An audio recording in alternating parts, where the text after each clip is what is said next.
Hola, hola, ¿qué tal? Muy, pero muy buenas tardes, buenas noches. Mi nombre es Cristian Morales Lozano y están viendo Cris TV Digital.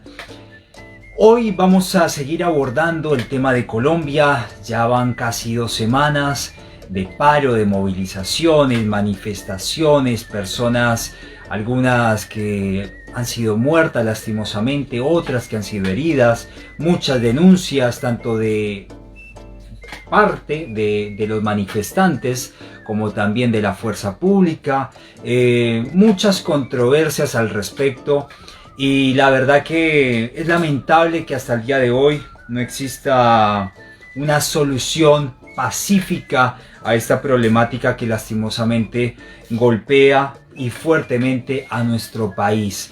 Lamentamos desde ya tanto las pérdidas humanas de civiles, de estudiantes, de trabajadores, como también las pérdidas de policías, de agentes del SMAT y otras personas que obedecen a la fuerza pública. Así que desde ya lamentamos cualquier pérdida humana, por eso desde acá decimos no más violencia, venga de donde venga. En el día de hoy vamos a seguir abordando, como dije anteriormente, la temática de Colombia, pero más específicamente sobre el rol que tiene el ejército de Colombia, tanto el ejército como la policía y también el SMAT. Es por eso mismo que vamos a entrevistar al ex coronel de Colombia, del ejército de Colombia, el señor Carlos Velázquez. Vamos a contactarnos con él telefónicamente. Coronel, ¿cómo está usted? Muy bien, gracias. Ya estoy aquí conectado, sí, señor. Bien, perfecto. Lo que le voy a pedir es que en lo posible usted hable lo más fuerte para que se pueda escuchar su voz, y así la entrevista sea buena para todos. ¿Le parece?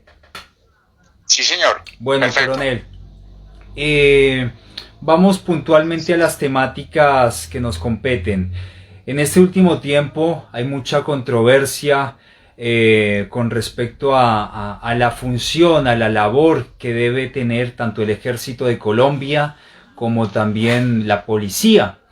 Y al respecto han surgido algunas declaraciones como un ex comandante que se llama Sebastián Calderón, que bueno, justamente lo entrevistaron, él fue parte del ejército y justamente él lo que dice es que en realidad cuando las personas ingresan al ejército se les hace un lavado de cerebro, que se les dice que prácticamente deben odiar a todo el que piense diferente, sean estudiantes, políticos, trabajadores, sin importar qué creencia tengan.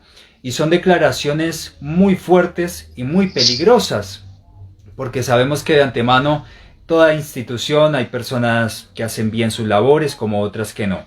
En este sentido, usted como ex coronel del Ejército de Colombia, ¿qué piensa al respecto de estas declaraciones? Gracias, Cristian. Yo me permito primero saludar a todos nuestros oyentes y segundo hacer dos precisiones que es muy importante. Una, que duré en el ejército 30 años como servicio activo y ya llevo 10 años como docente investigador en nuestra Escuela Superior de Guerra y la Escuela Militar de Cadetes. Actualmente me desempeño como docente en la maestría de historia y específicamente en la materia de memoria histórica. Quisiera aportar sobre lo que dice Sebastián en razón a que en la escuela militar se entrena, se instruyen los futuros oficiales del ejército para que haya un odio hacia la población civil y especialmente pues todas aquellas organizaciones o comunidades. Y en eso quiero precisar de que es falso, porque pues la formación, primero nuestra escuela militar está conformada por oficiales y suboficiales que desempeñan cargos administrativos, pero especialmente oficiales que vienen de todos los segmentos de la sociedad. Vale decir, hay oficiales que han tenido unas condiciones económicas no de alto nivel, que han tenido que hacer grandes esfuerzos, y eso permite que ese futuro oficial pues hoy tenga la oportunidad de hacer una carrera. Y vienen y el ejército está conformado por gente de todas partes. Hay muchas personas que toman la decisión de tomar la carrera militar como proyecto de vida y como una vocación. Eso es importante hacerlo ver, porque ser militar implica dar más de lo que uno debe aportar frente a la sociedad. No es por plata, indudablemente estar en la institución y soportar tantas dificultades, tantas problemáticas en las comunidades sociales es muy difícil. Y toda vez que cuando ya uno sale oficial, pues usted tiene soldados que vienen de todas las regiones del país y todas las condiciones y las problemáticas. Entonces, eso de decirte que a uno le enseñan a odiar a la población civil, pues eso es, con todo el respeto, pienso que eso es falso, porque en el ejercicio del mando, y especialmente si usted es un buen líder, pues acerca a esos hombres y mujeres que uno a diario tiene en la institución, en el actuar cotidiano. Entonces, no comparto esa posición que plantea el señor oficial retirado, y veo que está con una intencionalidad que no se ajusta a la realidad de la formación castrense, a los principios y valores, y que muy triste pues que una persona que haya permanecido al servicio de la institución esté expresando ese odio que no corresponde al actuar de un exmiembro de las fuerzas militares. Bien, le hago otra pregunta también en relación a unas declaraciones que me asombraron bastante. Son declaraciones del senador Petro, senador, ¿verdad? Sí, actual senador de Colombia. Dijo Sí, que precisamente el ejército de Colombia actuaba como de una manera prácticamente nazista, con todo lo que eso implica, ¿no? Son declaraciones bastante fuertes, que en todo caso, a ver, es de sentido común para cualquier tipo de persona, independientemente de la nacionalidad, el credo y todo lo demás, que cada institución es un mundo aparte. Pero de ahí a decir que las fuerzas militares están teñidas de una prácticamente una ideología un poco nazi, es un poco fuerte, teniendo en cuenta el malestar tan grande que hay de parte de una sociedad hacia la fuerza pública, los militares, policías, el agente del SMAT. Creería yo que es un poco echarle un poco de gasolina a un fuego que ya está quemando. Sí, esas declaraciones son muy tendenciosas y hacen un gran eco en la sociedad, tanto nacional como internacional, pero yo quisiera precisar dos cosas que es fundamental. La primera es que los miembros de la institución, tanto los miembros del ejército como la Policía Nacional, son seres humanos. Son seres humanos que conviven día a día con sus familias, con sus hijos, con sus esposas, en ese proyecto de vida que se han propuesto desarrollar. Y como seres humanos, pues tienen una humanidad y sienten el diario vivir de las necesidades de sus familias, ¿sí? En primer término. Segundo, no está conformado el ejército y la policía por soldados o policías de otros países que sean como unos robots, como hablábamos anteriormente, sino que son personas que entienden y comprenden qué es las necesidades del pueblo colombiano. Entonces, no es acertada hacer un tipo de apreciaciones y más enfocadas a ese pensamiento. Y mire, le quiero complementar con algo.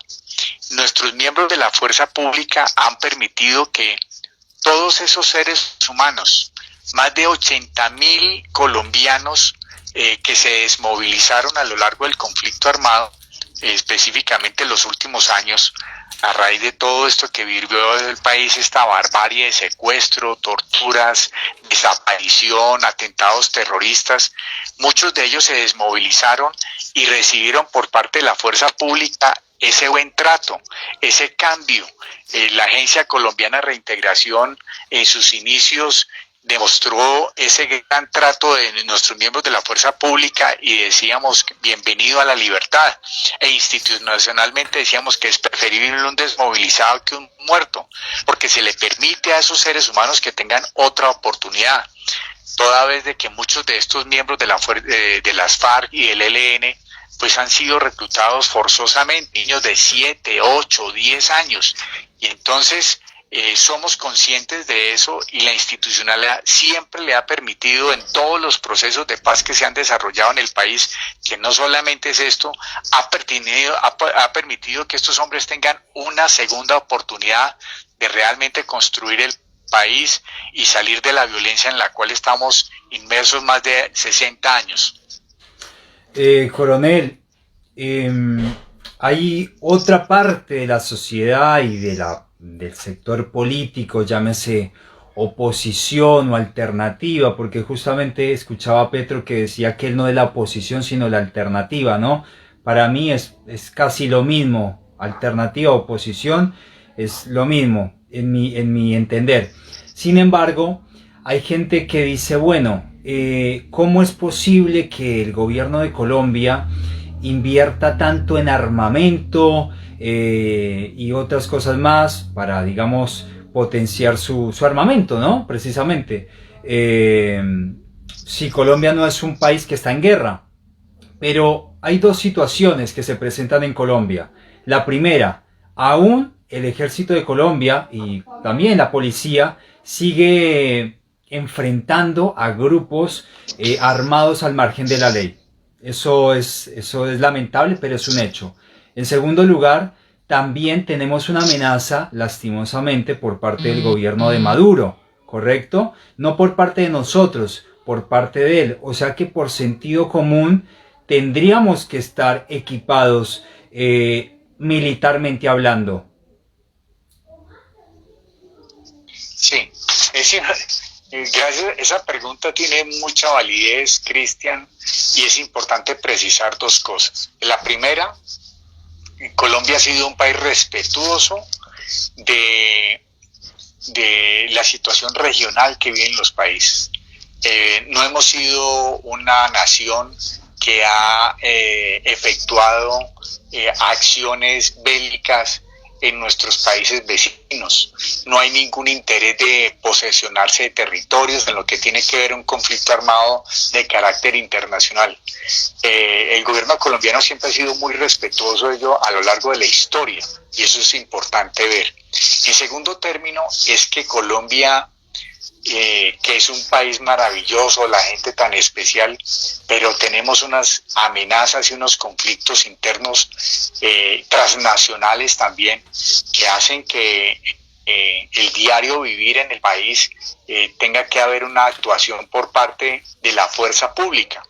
Y en eso quiero anotar lo siguiente. Uno, tenemos un narcotráfico que genera recursos, que permite comprar armas, que permite capacitar, que permite específicamente lo que tiene que ver con todo este tema de entrenamiento, de abastecimiento, todos estos movimientos que se están dando. Ustedes se imaginan el caso de la Minga, eso por quién está financiado, todos esos recursos. O sea, usted movilizar 10.000 personas, eso es un tren administrativo y logístico muy grande. ¿De dónde salen esos recursos?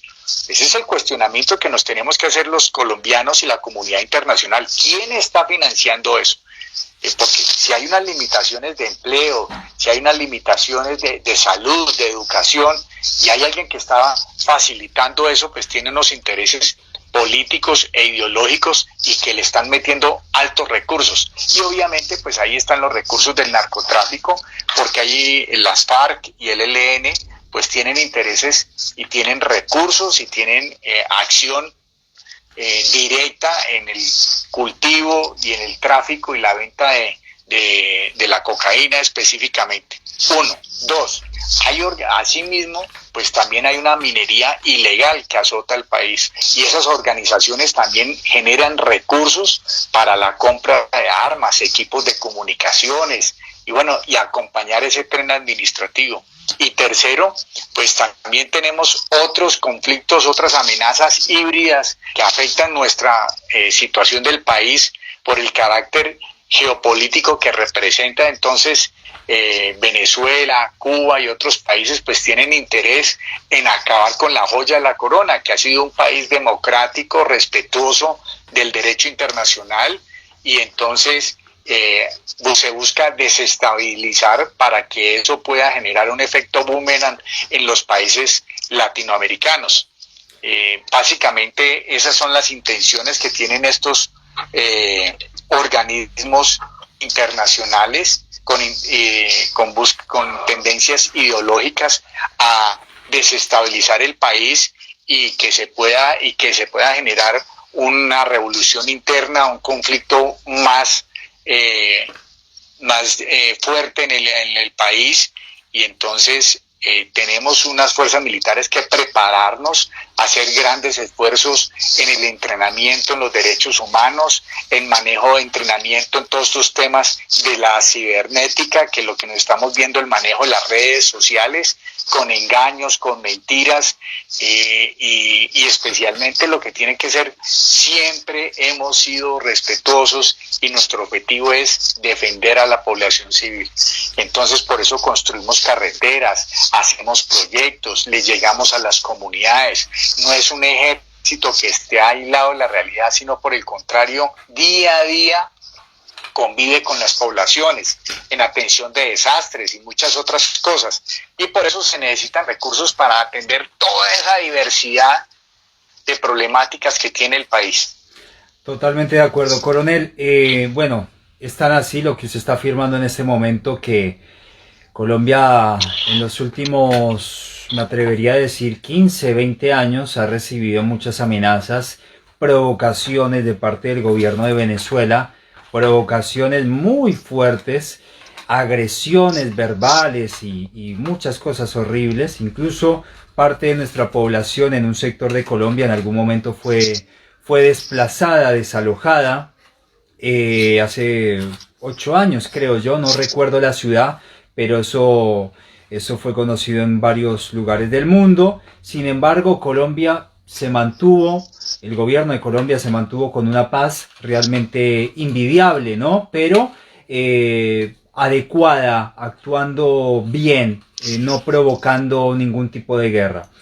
Eso es muy bueno destacarlo. Sin embargo, por otra parte, también es bueno preguntar lo siguiente: ¿cómo hay que responder? ¿Cómo las fuerzas militares o los altos mandos de la policía pueden y deben responder ante un caso de una actitud no adecuada por parte de un militar, de un policía o de un agente del ESMAD? ¿Por qué la pregunta? Porque, como decía anteriormente, la violencia no justifica la violencia, ¿correcto? Pero sabemos de antemano que, bueno, lastimosamente es una pena que han existido manchas tanto en el ejército como en otras instituciones. En este sentido, ¿cómo las autoridades de las fuerzas militares actúan ante este tipo de situaciones? Sí, mire, es importante anotar en eso que acabas de preguntar, que es muy valioso. Hay una entrevista que se hace por parte de Colombia en una consulta sobre el actuar jurídico de Colombia a esta situación. Y en esa intervención se hacen 3 precisiones que es fundamental. Primero, que así Colombia tenga contemplado que se puedan hacer los paros, la proclama por parte del pueblo de insatisfacción, en el marco internacional, y específicamente lo contempla Naciones Unidas, no está permitido que se desabastezca, o sea, que se limite a la movilidad de abastecimientos y de productos de primera necesidad, como en este caso está sucediendo en el país. Que esos paros no pueden ser bloqueos a largo plazo, sino que son cortos y que permitan, que no puedan afectar a la economía del país. Entonces, esto es importante hacerlo notar, de que van en contra de las normas internacionales, del ejercicio del pueblo colombiano, por decir así, que son jóvenes, que son personas que están proclamando que no están de acuerdo con el deber, con el actuar del gobierno, pero no se puede actuar en estos actos vandálicos, como es la quema de más de 100 vehículos de transporte público. Eso es un delito y eso está contemplado en el marco de la jurisdicción internacional. Entonces se hace ver, y por eso Colombia en este momento debe responder de manera acertada en reducir y evitar estos actos vandálicos que se están haciendo y que están afectando a la población en lo que tiene que ver con abastecimientos. Tristemente ustedes vieron las noticias que fueron en una ambulancia donde iba una señora con un bebé, se murió el bebé, atacaron más de 130 ambulancias en el país. O sea, esto tiene unas dimensiones que desbordaron el actuar de unas personas en una proclama que es justa y la Constitución lo contempla y lo permite, pero ya es una proclama violenta que está efectuando daño sobre unos bienes particulares y unos bienes del Estado. Entonces, muy seguramente se está por parte del gobierno nacional para que ese actuar que tiene la fuerza pública, que debe hacer uso de la Constitución en defensa de la población civil, de la gran mayoría de los colombianos, en garantizar y emplear su fuerza pública para neutralizar estas acciones violentas que se vienen efectuando en la ciudad de Cali, como en muchas otras ciudades del país, como en Antioquia y otras partes del país que estamos viviendo momentos de dolor y de terror, porque básicamente eso es lo que generan en la población civil. Coronel, usted, no sé si en esta entrevista o en otra, me mencionaba anteriormente que el soldado también se lo capacita, ¿cierto? Por ende estudia. Ahora la pregunta es, ¿también son personas que están quizás no asesoradas, sino que tienen la contención de un psicólogo, de un psiquiatra, de personas que puedan ayudarlos? Porque no es fácil salir a la calle, exponerse a muchos riesgos, a ser agredidos, violentados verbalmente, físicamente.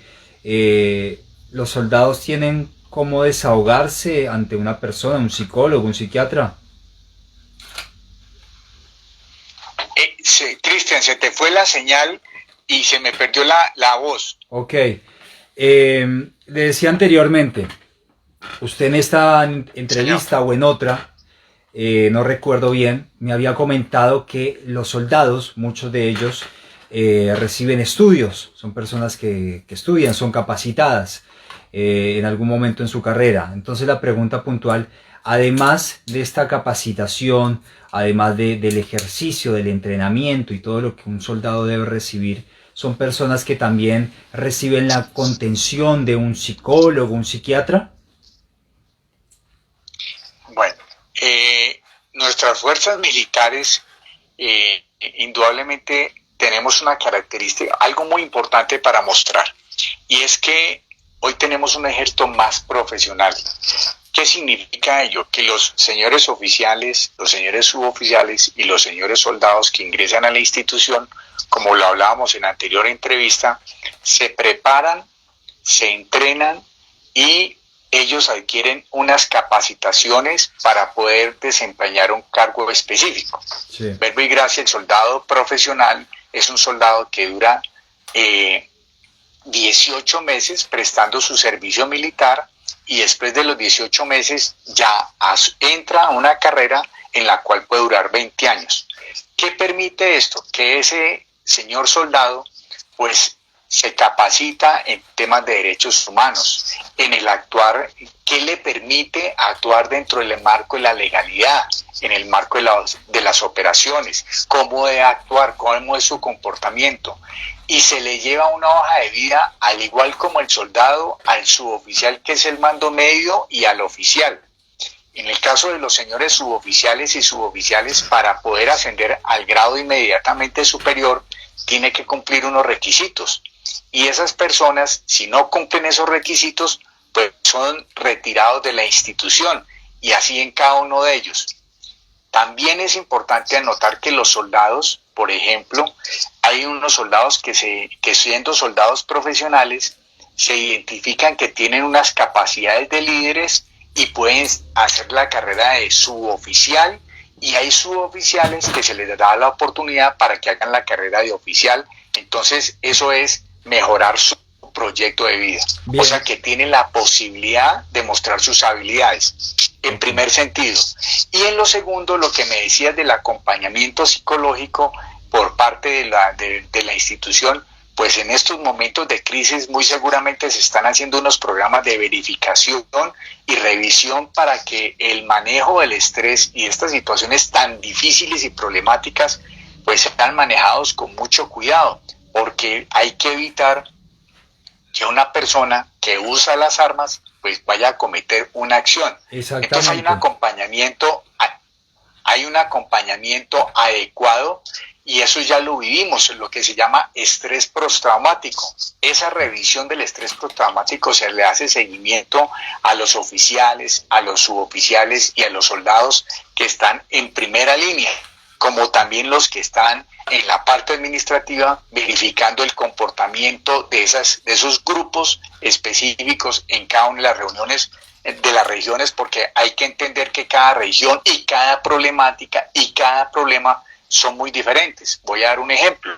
Los que están, por ejemplo, en tareas de los cultivos ilícitos, allá donde hay que erradicar los cultivos y que hay campos minados, pues el estrés que se vive cada segundo en la erradicación es muy grande, ¿sí? Y esos hombres, cuando salen a permiso, pues se les hacen unos talleres y unos ejercicios para que puedan llegar a sus casas y puedan descontaminarse como de esa ansiedad que se vive cada día, ¿sí? Y así en cada una de las actuaciones de nuestros miembros de la fuerza pública.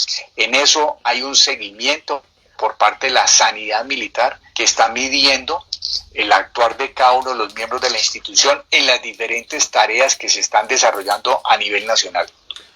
Hacía esta pregunta porque justamente en Argentina, no me acuerdo en qué ciudad, en Argentina tuve un compañero precisamente de la facultad que era muy afín a lo que tiene que ver con la parte militar, y lastimosamente no lo admitieron porque en su comportamiento le encontraron algo que quizás a un futuro lo iba a colocar a él en peligro, a él o a terceros. Entonces por esa situación no lo dejaron ingresar.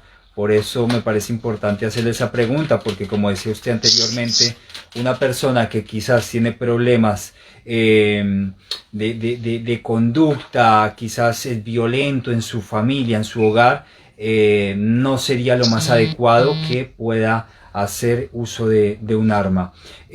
Coronel, como para ir finalizando, cuando quizás hay un militar que lastimosamente pierde la vida, ¿qué función cumple el ejército en todo esto? ¿Hay un acompañamiento o no? Sí, a la claro. familia me refiero. Sí, señor.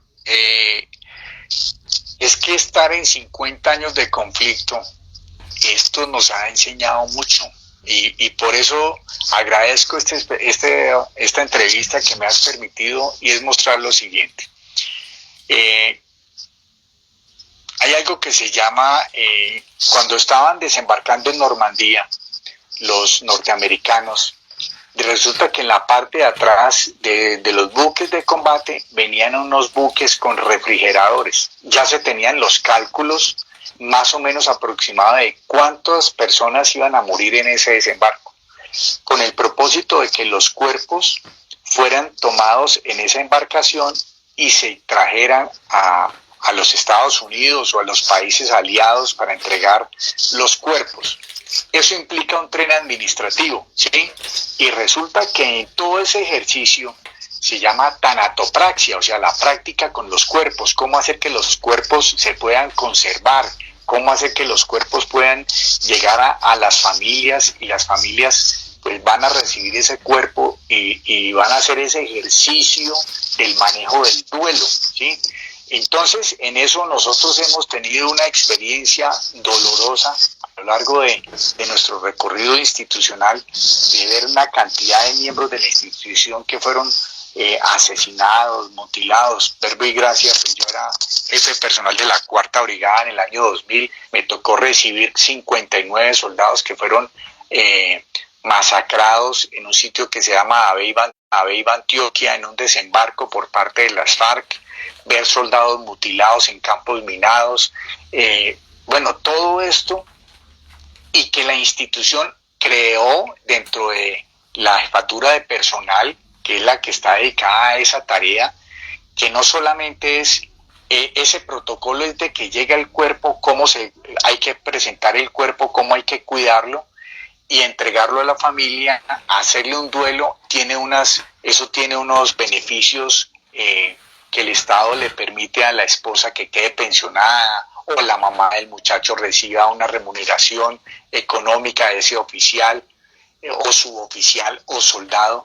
Pero aquí hay algo que quiero anotar, y es el acompañamiento psicológico.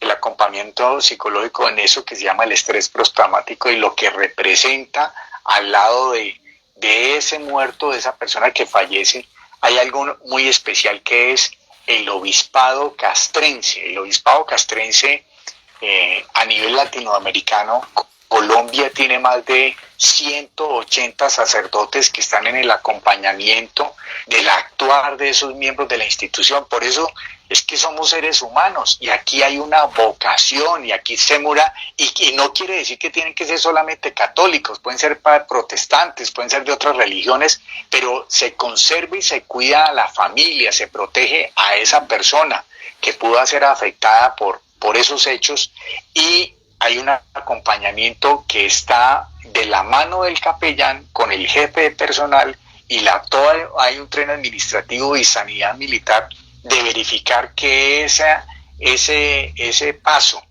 de la muerte a su nueva etapa de la soledad, pues eso es un tránsito que en eso hemos aprendido mucho. Y también hay que hablar de aquellos que fueron afectados por minas, y vemos hoy en día ese programa que tiene nuestro Ejército Nacional, específicamente con el apoyo de Corea del Sur, que nos apoyó con unas instalaciones que son no solamente bonitas, son dignas de nuestros miembros de la fuerza pública, porque es que le quiero decir que son más de 12.000 miembros de la institución que cayeron en campos minados. Muchos de ellos quedaron no solamente con pérdida de piernas, sino que quedaron afectados psicológicamente, miembros que quedaron en condiciones tristes y lamentables. Y todo eso se ha construido un tren administrativo en acompañar a esas personas, ¿sí? Entonces, es importante mencionar que nosotros, o la institución y el gobierno nacional, ha hecho grandes esfuerzos para que los miembros de la institución tengan dignidad y humanidad frente a esos actos de barbarie que desarrollan los grupos armados terroristas en el país. Coronel, déjeme acotar algo. Bueno, para los que quizás no hayan vivido la situación más difícil que vivió Colombia por allí, por los finales de los 80, 90, principios del 2000, Colombia realmente vivió una situación bastante dramática, triste, muchos secuestros, muchos asesinatos, mucha corrupción también, porque así como decimos una cosa, decimos la otra. Pero hablando puntualmente de los militares y policías, muchos de ellos fueron secuestrados en condiciones inhumanas por parte de la FARC. De hecho, hay videos que demuestran lo que estoy diciendo en este preciso momento. Coronel, como colombianos que somos, tanto usted como yo, también somos parte de la historia, tanto buena como mala, de nuestro país. En mi caso, que me ha tocado viajar por distintas naciones, En muchas ocasiones he pedido perdón por cosas que quizás yo no hice ni mi familia, pero sí compatriotas, quizás situaciones que afectaron a terceros. En este caso, usted, como parte todavía activa del ejército colombiano, ¿qué le podría decir a todas estas personas que quizás han perdido algún familiar o sus familiares han resultado heridos quizás por un mal accionar por parte de algún soldado que quizás lo hizo, no sé, en una situación, no quiero justificar, pero usted qué le diría a estos familiares? Bueno, esta pregunta se la contesto de la siguiente manera, Cristi. Resulta que yo hice mi trabajo de tesis doctoral sobre la responsabilidad compartida en los hechos del Palacio de Justicia. Ese es un hito histórico triste y lamentable en el país. Y mi tesis la hice porque no solamente hay que buscar la responsabilidad de los miembros del ejército y el grupo M-19 guerrillero que actuaba en ese entonces, sino que hay una responsabilidad compartida porque también le compete al Estado. Primero, el gobernante político, ¿sí? Segundo, están las otras organizaciones del Estado, está la educación, está los magistrados, la justicia. O sea, el Palacio de Justicia para mí es una bomba que estalló fruto de esa situación que vive el país. Entonces, cuando hago mi sustentación, me pregunta el presidente del tribunal y me dice, señor Velázquez, ¿usted por qué hizo ese trabajo? Y dije, señor, ¿me puedo poner de pie? Me dijo, sí, claro. Entonces me pongo de pie y le digo, el profesor está escribiendo en el tablero. Y le pegan con una tiza y se voltean. ¿Quién fue? Y nadie dice nada. Entonces el profesor dice, todos son falsos positivos. Entonces yo estoy sentado en el aula, levanto la mano y digo, oiga, profesor, es que yo también estuve 30 años en el ejército y fui comandante de 2 batallones, fui comandante de una brigada, fui subalterno de esos generales que están cuestionados y solamente fue uno que tiró la tiza. Y me volteo y le digo, hermano, ¿por qué tiró la tiza? Y señalo a ese que está ahí. Aquí no podemos negar, ¿usted por qué lo hizo? Ahora sí párese y diga por qué lo hizo. Y ese es el llamado de atención a que aquí no vamos a negar de que no sucedieron unos hechos, pero esos hechos sucedieron en la dimensión en que debe ser mostrado y no con mentiras. Son en este momento 1.600 investigaciones cuestionadas, ya ahorita están diciendo que 6.000, son 1.600. El ejército colombiano desde 1900, esas 1.600 frente a 8 millones, ¿cuánto representa eso? Y esas actuaciones de los miembros de la institución, ¿sí?, tienen que medirse en la dimensión de lo que representó el acto de barbarie, como lo que estamos viendo ahora, de vandalismo. Porque es que aquí quemaron ambulancias, aquí destruyeron puentes, sí, torres de energía, quema de buses, secuestros, personas que duraron 14 años secuestradas, ¿sí?, como el general Mendieta, el teniente Malagón, y otras personas, sí, personas que murieron en cautiverio. Personas que incluso aún siguen desaparecidas, no se sabe dónde están. Que siguen desaparecidas, las mal llamadas pescas milagrosas. Usted iba en el tránsito paseando para alguna parte, que usted lo vivió, Cristian, que eso era doloroso. Aquí en Bogotá usted no puede ir ni a La Calera, o en Medellín no podía salir. Bueno, en muchas ciudades estábamos secuestrados, el país estaba secuestrado. Sí, señor. Pero quiero anotar 2 cosas. Una, que es muy importante precisar, se llama la reparación y el ejercicio de lo que estamos buscando los colombianos. Resulta que el Ejército Nacional ubicó a una señora que se llama Fabiola Lalinde, en Medellín, en Antioquia. Su hijo había sido desaparecido hace 30 años por 3 soldados. Entonces el ejército la buscó a ella, como estamos en los ejercicios de reparación y todo esto en Comisión de la Verdad y de justicia transicional, y le preguntaron, señora Fabiola, ¿cómo quiere que la reparemos? Y la señora dijo, ay, general, hay una escuelita en nombre de mi hijo. Entonces el ejército le construyó una escuelita allá en la vereda donde ella quería. El día de la entrega de la escuela, ella expresó: gracias, general, por haberme permitido conocer el ejército. Compartí en la construcción con los soldados y me di cuenta que no fue el ejército el que desapareció a mi hijo. Fueron 3 miembros de la institución. Primero. Segundo, esos daños ocasionados por esos miembros de la institución, esto es en reparación colectiva. Hay una reparación individual y es la reparación que hay miembros de la institución que cometieron esos hechos, mal llamadas ejecuciones extrajudiciales, y que asumieron su responsabilidad, ya fueron frente a la víctima y le pidieron perdón. En mi condición de docente, en todos estos temas de construcción de paz, hay que pedir perdón en nombre de la institución o del país y como colombiano frente a esos actos que realizaron personas que enlutan al país y que nos avergüenzan. Hechos como esos no se pueden repetir. Expresaba Pastora López, que es líder de una organización en Antioquia de víctimas, y decía, abro comillas: puede ser que yo no tenga la culpa de los hechos del pasado, pero sí tengo la responsabilidad de construir el futuro. Cierro comillas. Esa es la responsabilidad que tenemos todos los seres humanos. Y por eso hago un llamado a la comunidad internacional para que acompañe a nuestro país, a nuestros colombianos, para que no nos sigamos matando, para que haya unas reglas de diálogo sensatas, donde permita dialogar, buscar la solución a los problemas estructurales que tiene el país. No con arrogancia, no con violencia, sino con sensatez para que solucionemos y demos el paso a donde debemos llegar. Porque coronel, no queremos aprender a solucionar los problemas. Señor. Coronel, en todos estos días hemos visto enfrentamientos muy fuertes, muy grotescos de civiles y de policías, agentes del SMAT. Y supongo que en algunos sectores de Colombia con militares, realmente yo no lo he visto, pero creería que podría haber pasado.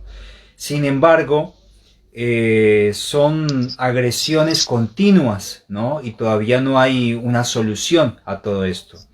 En este sentido, usted como coronel, ex coronel del Ejército de Colombia, como docente, como padre de familia, como colombiano que es usted, que ama a su patria, ama a su país, por ende ama a sus compatriotas, ¿cuál sería el mensaje que usted le daría a un manifestante que piensa que la fuerza pública, en este caso la policía o el SMAT, son sus enemigos? ¿Cuál sería su mensaje para este manifestante y cuál sería el mensaje también para un policía o un agente del SMAT? Teniendo en cuenta, teniendo en cuenta de que en muchos momentos conflictivos a lo largo de la historia hay personas que tienen que bajar un poco y dialogar, ¿no? Porque no son solamente nuestros gobernantes ni los líderes del paro que deben llegar a una solución, son también las personas que están enfrentándose en las calles. Sí, yo hago un llamado a la sensatez, y la palabra sensatez es el respeto por el otro. Y entonces me devuelvo a cuando era niño. Uno cuando salía a jugar establecía unas reglas básicas para jugar. Y entonces, cuando alguien fallaba, entonces, hermano, hay que hacer las paces con el otro. Hagamos las paces, listo. Le pegó equivocadamente, hagamos las paces. Entonces yo pienso que en esto hay que establecer unas reglas básicas en el diálogo que no están, ¿sí?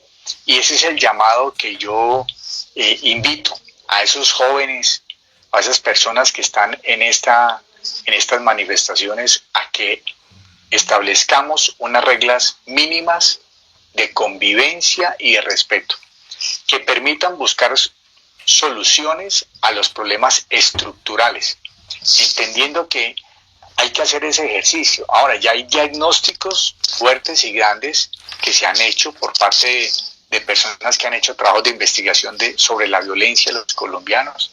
Colombia es un país que tenemos una historia de violencia larga, pero que tenemos que aprender a respetarnos el uno con el otro. Y que de alguna manera sentarnos en ese protocolo y establecer el protocolo, como cuando llega el profesor y dice, vamos a dar la clase, listo, por favor los celulares apagados, vamos a utilizar esto, vamos a poner cuidado y construyamos las reglas de protocolo. Listo, ese es el protocolo que hay que construir, un protocolo que permita un diálogo que fluya, un diálogo que permita que esté la voz de todos y cada uno en un manejo de tiempo adecuado. No es que yo me quede 3 horas y usted solamente 5 minutos, no, vamos a hacer el uso de la palabra, entonces seamos concretos, cuál es su posición, qué es esto, qué es lo que se quiere, y de esa manera se busque la solución a los problemas, de esa manera se puedan construir las propuestas que permitan a los colombianos salir de esta situación que estamos viviendo tan difícil. Por eso el llamado de atención a la comunidad internacional, académica, religiosa, a organizaciones internacionales, a esos líderes políticos que contribuyan a Colombia y digan, oiga, yo puedo ayudar en esta ciudad, yo puedo ayudar en este otro, en esta situación, porque ya esto no nos queremos escuchar entre nosotros. Entonces necesitamos de unos mediadores que permitan y faciliten ese paso. Por ejemplo, un Miguel Ángel Cornejo, que usted lo escucha y usted dice, oiga, este es un punto de encuentro de cómo encontrar el diálogo y la visión entre los colombianos, personas de esa talla, Dios, que faciliten la comunicación que está perdida en este momento. Bueno, coronel Carlos Velázquez, muchísimas gracias por su tiempo, su amabilidad y como siempre por la honestidad intelectual que usted siempre tiene para con nosotros. Esperemos que en las próximas horas podamos leer, escuchar o ver alguna buena noticia que ya tanto el gobierno nacional como los líderes del paro y los jóvenes que están en las calles hayan logrado solucionar las diferencias y llegar a un acuerdo para que todos los colombianos podamos tener un mejor 2021 que realmente ha sido bastante fuerte, triste, porque no hay que olvidar que muchas personas han muerto por la pandemia, por el COVID-19, y otras más están desempleadas por esta pandemia, y otras más se les ha despertado otro tipo de enfermedades, ataques de pánico y otras cosas más. Así que bueno, gracias por su tiempo, por su amabilidad. A todos ustedes, a los que vieron Cris TV Digital, por favor, suscríbanse, compartan este video que realmente creemos totalmente que es una bandera de paz en tiempos de guerra en lo que tiene que ver con Colombia. Gracias, coronel, hasta la próxima, muy amable. Muchas gracias, Cristian, por su invitación y a todos los oyentes, una feliz noche. Un abrazo. Muy amable, gracias. Este espacio es su casa, muy amable. Gracias. Bueno, damas y caballeros, acabamos de entrevistar, como vieron y escucharon, al coronel Carlos Velázquez, ex coronel del Ejército de Colombia, quien de una manera muy amable nos concedió esta entrevista para brindarnos un panorama tanto de los deberes y obligaciones del ejército como colombiano en relación al contexto actual que estamos viviendo de un paro nacional que se sigue alargando, de una violencia desproporcionada y que por el bienestar de todos y todas las personas colombiaas o que residen allí podamos ver la luz al final del túnel. Así que bueno, muchísimas gracias y hasta la próxima. Muy amable.